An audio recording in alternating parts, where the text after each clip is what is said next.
keeping in mind I'm old, and I'm just gonna make sure I got this all straight in my head. You last saw Michelle at the house on Maple Park about 12:45. You got a call about a ride.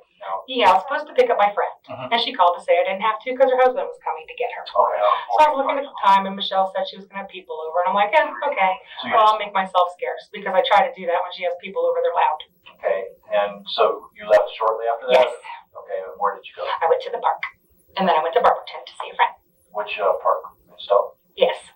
Which one? What's it called? You're driving towards Monroe Falls, and it's right before the bridge and the railroad tracks. Is that Brust or something like that? Yeah, starts with a B. There's a farmer's market there. Okay. And who did you go see in Barberton? His name's Kiss. Kiss? It was only for a minute. And I don't know the exact address, but it's on Waterloo. His nickname is Kiss? Yeah. He's a rapper. He's a rapper.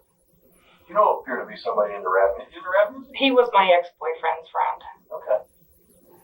How can I get a hold of him to verify your information? I have his phone number, but he won't want to call me. Okay, I'm used to it. Okay. A lot of people don't like to call. I was only there for a minute. Okay. Wow. And I'm not even saying I'm going to call him. I'm just saying if it turns out down the road, we've got to verify his stories. He's a dealer. What is he dealing? Okay. Powder. Okay. Did you go there to use yesterday? Yes. Okay. That's what I was pretty much going to the park and stuff for. About what time did you meet up with him? It takes about. I went to the park and I did exercise. Walked on the trail? But I got to thinking, maybe at 1:30. Let's stop here for a moment and break down what Roxanne has to say. Firstly, she was the last person in contact with Michelle, considering the two talked at 12:45 p.m. on Friday, almost 40 minutes after the Facebook post. Secondly, it's clear that Roxanne had a drug addiction, which was even causing problems between the three women. According to a statement from Diane, she and Michelle started asking Roxanne to move out 2 months before this incident, ever since they discovered she was using cocaine. And now, she has admitted to buying it in the 5 hours that she was away from the house, between 12:30 and 5 p.m.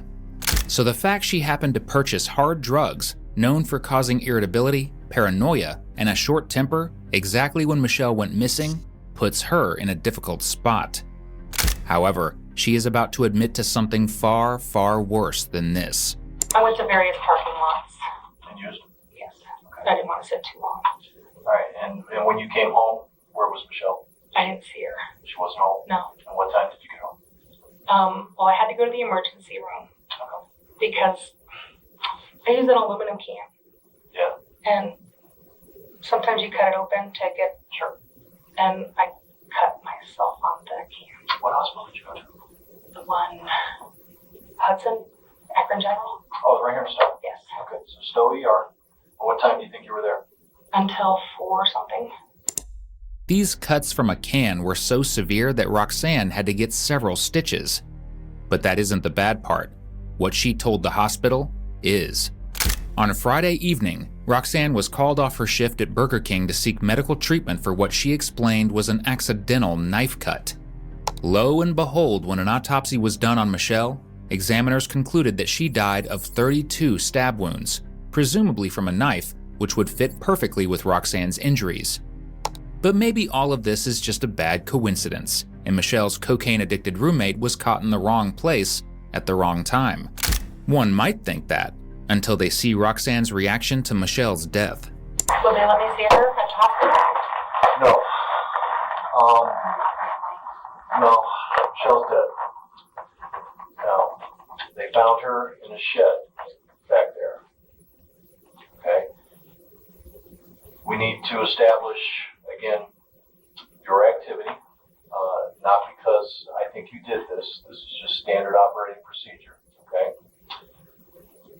Before I go any further, Roxanne, did you hurt Michelle? No. Okay. Do you know who did hurt Michelle? No. Do you know how she became hurt? No. I haven't seen her since yesterday. Okay. Does Michelle drive a car? No. She doesn't have a car of her own? Does she use her mom's car or anything like that? But her mom's in West Virginia with the car. Okay. Okay, that's one of the things they asked me to ask you. 1935. I was there all day. When?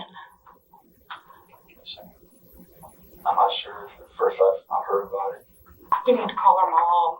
Well, actually, her mom's the one who initiated the call to us because she was worried that she didn't come home. So she called us, so we went out to the local park. And Yeah, we talked earlier, me and her mom. So Michelle's mom called us. We went out to the house, and that's where we found Michelle. All right. So, and this is another standard police question that we ask everybody. Is there anything that you told me that isn't true? Because right now it's really important. I even told you the truth about the drugs. I understand, and I appreciate it, Roxanne. But it's real important now. Everything has to be 100% truth. Okay, because if you don't tell truth, that makes you look bad. You understand? Yes. I mean, you watch the shows. You understand where I'm going with this. We don't want you. The shows aren't real. No, the shows aren't real, but there are some things that are true about them.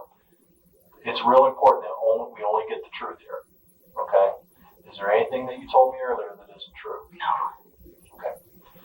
All right. We're going to have you write a statement.